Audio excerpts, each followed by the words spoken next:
Selamat pagi, siang, sore, atau malam. Saya Bernardito Jordan dari kelas Perakitan dan Instalasi Jaringan Komputer R03 ingin menjawab soal UAS dan saya ingin menjelaskan tentang topologi. Jadi, topologi jaringan sendiri adalah suatu cara atau konsep yang digunakan untuk menghubungkan dua komputer atau lebih berdasarkan hubungan geometris. Antara unsur-unsur dasar penyusun jaringan itu ada node, link, dan station. Pemilihan topologi jaringan didasarkan pada skala jaringan, biaya, tujuan, dan pengguna. Topologi pertama kali digunakan adalah topologi bus. Setiap topologi memiliki kekurangan dan kelebihan masing-masing. Yang pertama saya akan jelaskan adalah topologi bus.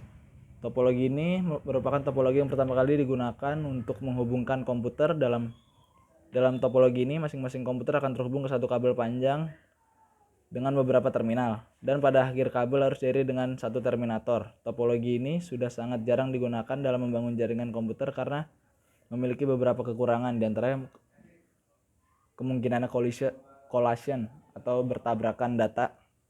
Jika salah satu perangkat putus, yang lain juga ikut tidak akan berfungsi. Untuk karakteristik topologi bus, satu, node-node yang dihubungkan secara serial sepanjang kabel dan pada kedua ujung kabel ditutup dengan terminator. Kedua, sangat sederhana dalam instalasi.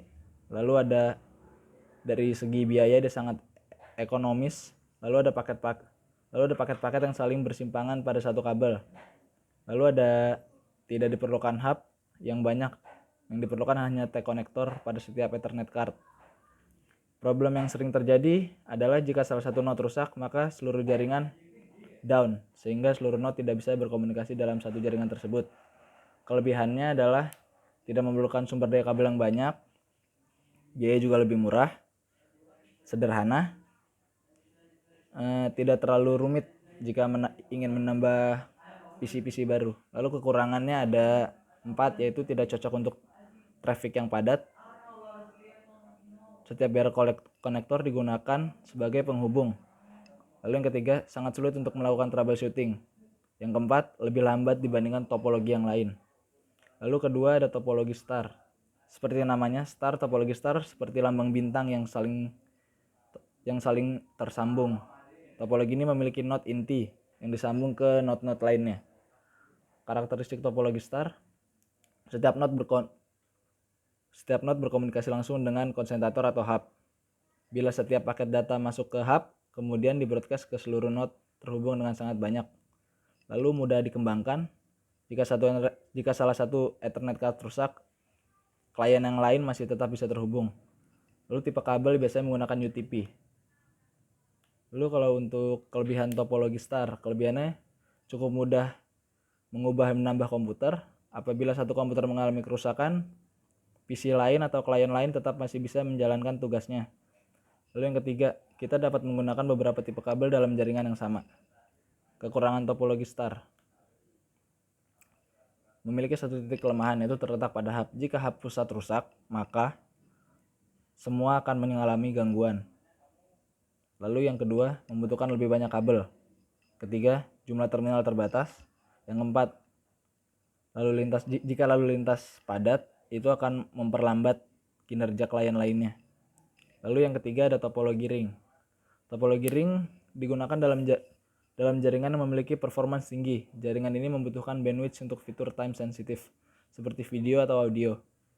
Ketika performance dibutuhkan saat komputer yang terhubung ke jaringan dalam jumlah banyak, pada topologi cincin atau dalam topologi cincin atau ring, masing-masing node berfungsi sebagai repeater.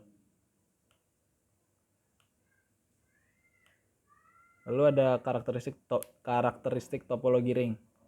1. Node-node dihubungkan secara serial sepanjang kabel dengan bentuk jaringan seperti lingkaran. Yang kedua, sangat sederhana dalam segi layout. Yang ketiga, paket data dapat mengalir dalam satu arah. Yang keempat, problem dihadapi sama dengan topologi bus, yaitu jika salah satu node rusak, maka klien lain tidak bisa berkomunikasi. Lalu yang kelima, tipe kabel digunakan biasanya UTP atau patch kabel IBM tipe 6. Lalu untuk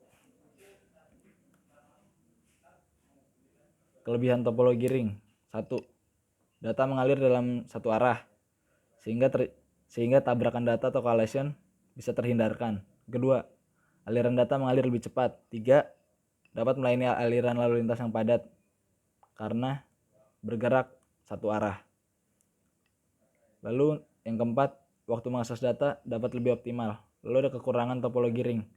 Apabila salah satu komputer ring gagal berfungsi, maka komputer lainnya juga ikut tidak berfungsi. 2. Menambah atau mengurangi komputer akan mengacaukan jaringan. 3. Sulitnya untuk mengkonfigurasi ulang. Lalu keempat ada topologi mesh. Topologi mesh adalah topologi gabungan dari ring dan star. Saya sudah jelaskan tadi seperti yang saya sudah jelaskan tadi di atas. Topologi mesh adalah suatu bentuk hubungan antar perangkat di mana setiap perangkat terhubung secara langsung. Lalu ada karakteristik topologi mesh. Topologi mesh memiliki hubungan yang berlebihan antara peralatan-peralatan yang ada. 2. Susunan pada setiap peralatan yang ada di dalam jaringan saling terhubung satu sama lain. 3. Jika jumlah peralatan yang terhubung sangat banyak, tentunya ini akan sulit dikendalikan dibandingkan hanya sedikit. Lalu untuk kelebihan topologi mesh. 1. Keuntungan utama penggunaan topologi mesh adalah fault tolerance. 2. Terjaminnya kapasitas channel komunikasi karena memiliki hubungan yang berlebih. 3. Relatif lebih mudah untuk troubleshooting. Tetapi di situ ada kekurangan, di situ ada kelebihan, maka di situ juga ada kekurangan. 1. Sulitnya melakukan instalasi karena yang bentuknya yang rumit dan Lalu biaya yang sangat besar untuk maintenance topologi tersebut. Lalu yang kelima ada topologi tree. Topologi jaringan komputer tree merupakan gabungan dari beberapa topologi star yang dihubungkan dengan topologi bus. Jadi setiap topologi star dapat terhubung ke topologi star lainnya. Untuk kelebihan topologi tree adalah menemukan sesuatu kesalahan dan juga melakukan perubahan jika itu diperlukan. Kekurangannya, jika menggunakan banyak kabel sering terjadi tabrakan data. Lalu yang terakhir ada topologi extend star. Merupakan perkembangan lanjutan dari topologi star, di mana karakteristika tidak jauh berbeda dengan topologi star, yaitu setiap node berkomunikasi langsung dengan setiap node. Lalu digunakan pada jaringan yang dalam skala besar dan membutuhkan penghubung yang banyak melebihi dari kapasitas maksimal penghubung. Keunggulan, jika salah satu kabel node terputus, maka subnode lainnya tidak terganggu. Kelemahannya, tidak dapat digunakan jika menggunakan kabel kelas rendah karena hanya menghandle satu traffic node. Karena untuk berkomunikasi antara satu node ke node lainnya dibutuhkan beberapa kali hop. Saya rasa itu cukup untuk menjelaskan tentang topologi. Jika ada salah-salah kata, harap dimaafkan. Terima kasih.